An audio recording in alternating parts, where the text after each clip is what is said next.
తీపిచ్చాలి. ఇక నాకు రీజన్స్ చెప్పదు. కొబ్బరి బొండాలు అట్లే ఉన్నాయి, వాటర్ బాటిల్ అట్లే ఉన్నాయి. ఇంకా పిల్లలకి ఎందుకు ఈ ఏరియా ఎవరు కవర్ చేస్తారు? ఎప్పుడు చేస్తారు లాస్ట్?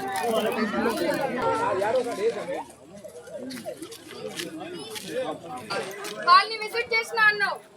బేసిక్ క్లీనింగ్ ఏంటిది?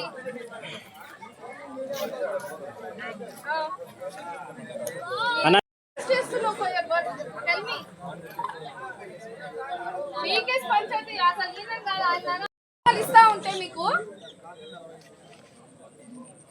నోటీసులు ఇప్పిస్తాను. నేను కూడా అడుగుతాను కలెక్టర్ గారిని ఇదేనా అని. పెద్ద పంచాయతీ బీకేఎస్ మండలము ఎంత ఇది వస్తుంది మీకు?